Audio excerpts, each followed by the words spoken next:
Today we're going to be teaching the 1-2 combo and how to properly throw those punches. Welcome back to the channel. So guys, I'm Alan Branch. I'm a private student of Joe Louis, the world heavyweight kickboxing champion for about 25 years. And now what my goal is to do is to share the things that he taught to me that Bruce Lee actually helped teach to him and pass it on to you here on this channel. So when you're learning to throw a punch, it's kind of tough because you go to a boxing gym.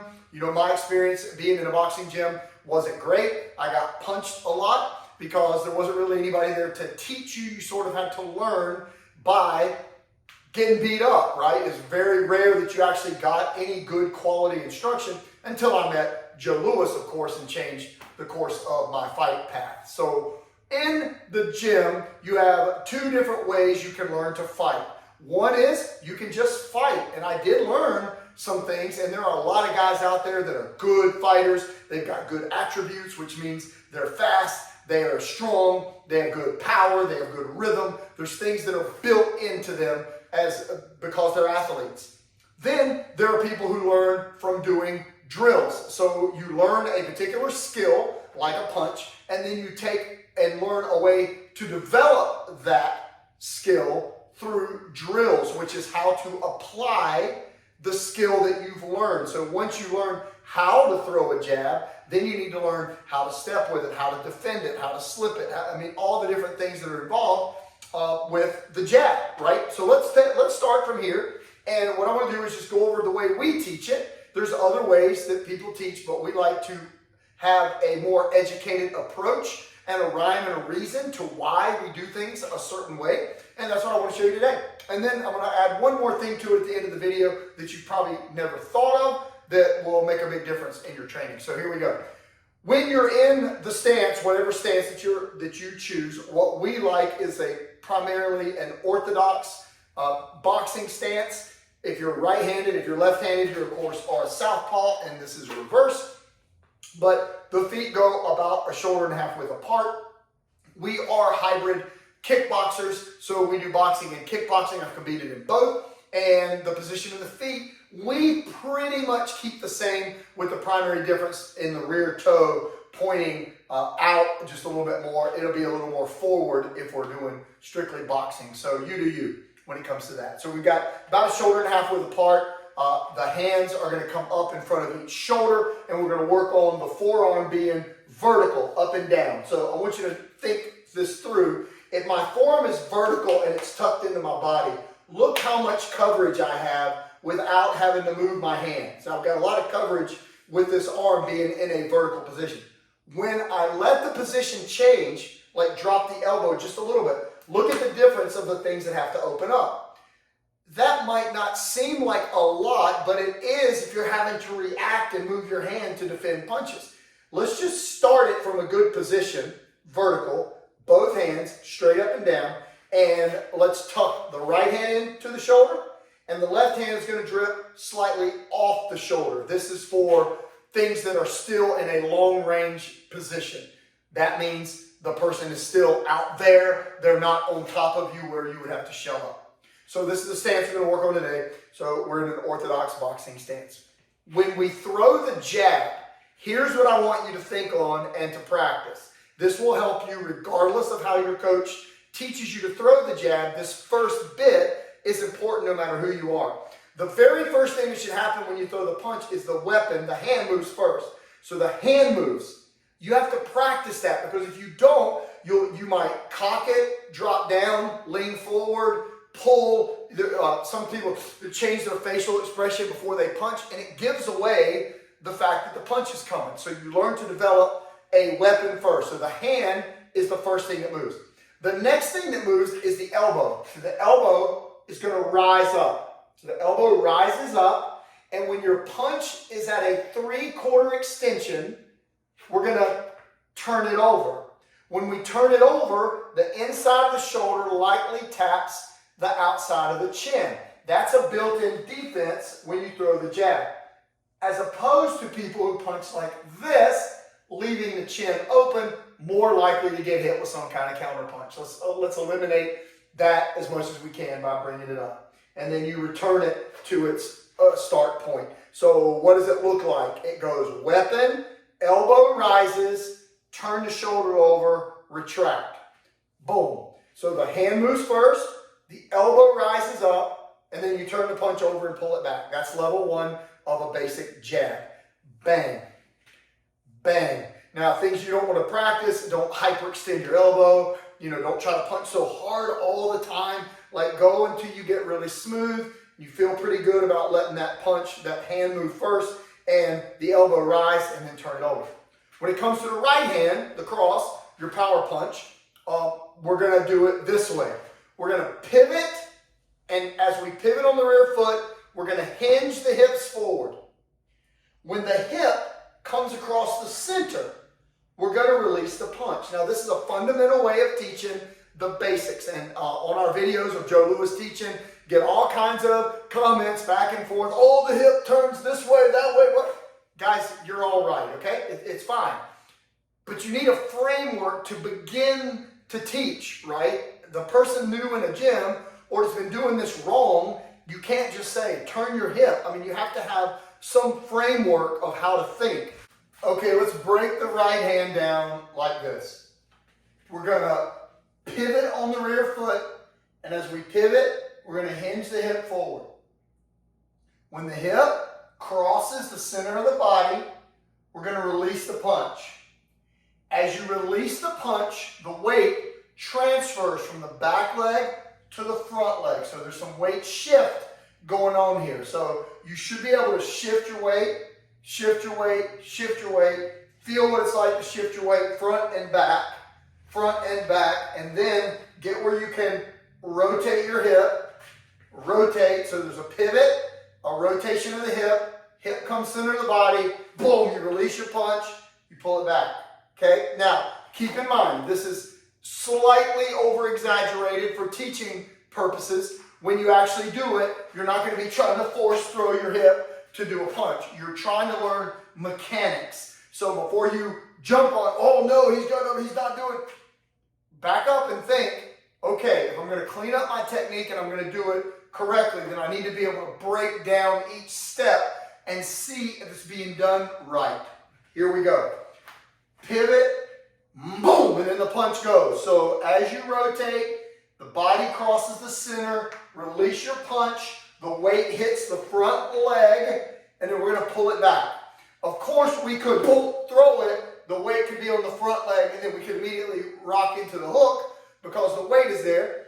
That'll come later. But first, I think it's very important to just get down the ability to throw a 1-2.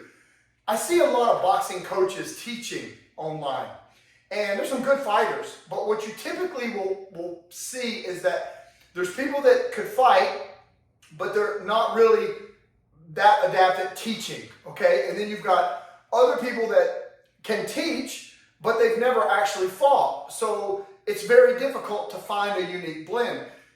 I actually started in the Tough Man contest in the beginning. I went to the boxing gym. This was back before the Tough Man contest was regulated. So you had all types of pros and street fighters. Everybody was in it.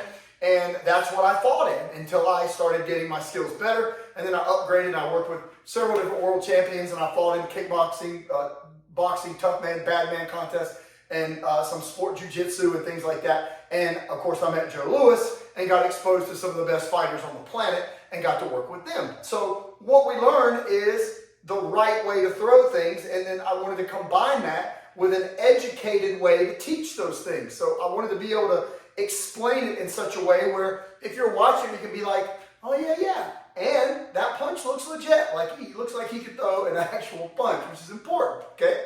So what do we have now? Now we have two punches we can work on. We have a jab, and then we're going to pivot, rotate the hip, boom, and go into the cross. What are we thinking about here? We're thinking about weapon first on the jab. I want to get that down. Elbow comes up and then rotates over. Elbow up and rotate over. Got a good jab. It's nice and straight. Then the right is like an arrow. We're going to shoot it off the chin. Pivot, rotate with the hip. Hip hinges. Punch extends, pull it back. Eventually, we want to get to where 1-2. We can put them together. 1-2, which gets me to this part of the video. There's only two ways that you can punch. You can either punch from position, which means your target is standing still in front of you like a heavy bag and not moving, or you can punch from motion, which means whatever the target is, the opponent, they're in motion. They're moving away. Well, if 50% of the time your target is in motion, then you need to be able to punch while moving. You can't just stand in front of a bag and frail and expect to be able to land a punch against a target that's in motion.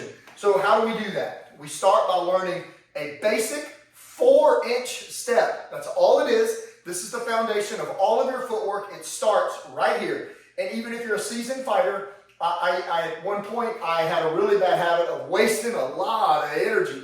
And I was like moving all over the place. And then I learned how to settle my footwork down, and all of a sudden had way more gas in the tank during the fight or doing a sparring or a training session because I wasn't wasting my energy. What do? We're going to take a 4-inch step with the left foot as we throw the left hand.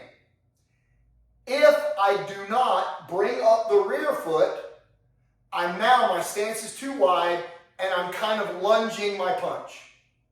So I have to bring the back foot up 4 inches behind it. So the jab is up and it's 4 inches, right? So we go step, boom. That's all it is.